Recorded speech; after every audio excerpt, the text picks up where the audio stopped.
আসসালামু আলাইকুম। আশা করি সকলে ভালো আছেন। আমি আসছি স্কুলে আমার ছেলেকে দিয়ে আসার জন্য। তাই আমি দিয়ে বাসায় চলে যাব, কিন্তু আমার ছেলে বায়না ধরছে সে বড় ফুচকা খাবে।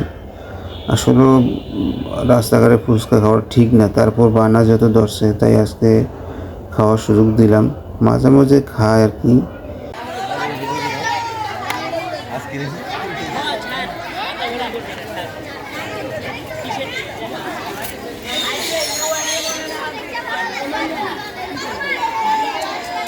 আপনি যে বান আপনি খাইছেন?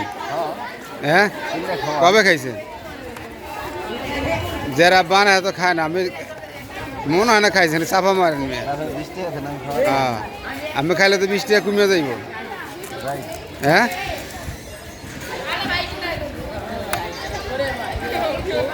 ধান্দাতে বাড়ি যাবেন?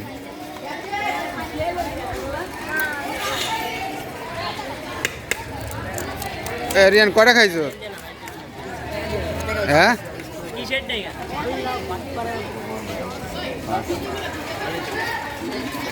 কটা খাইছো?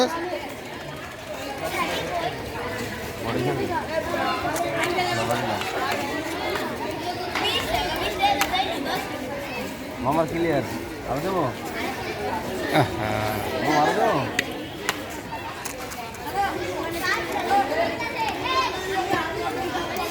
কটা হয়েছে? কটা হয়েছে? খাওয়া কটা হয়েছে? কটা দিছে? কথা কান্না খা।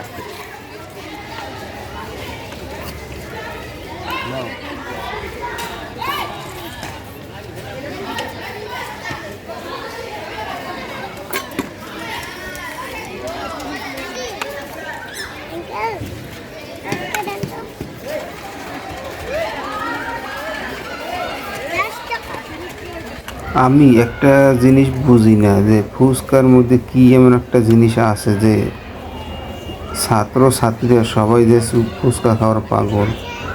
ছোট ছোট ছেলে মেয়েরা এনে এই ফুচকা খাইতে আসে, কেউ 10 টাকা, 20 টাকা, 30 টাকা এভাবে খাচ্ছে। আমি বুঝতেছি যে ফুচকার মধ্যে কি আছে, এত পাগল কেন? আমি যা দেখলাম এখন তো ছেলেরা খাইতে আসে, একটু পরেই দেখবো মেয়েরা চলে আসছে গাত বান্ধা 5 জন 6 জন এরকম সিরিয়ালভাবে থাকে। কী যে আছে ফুচকার মধ্যে আমি বুঝতেই পারতেছি না, কী লেগে যে এত পাগল ফুচকার মধ্যে।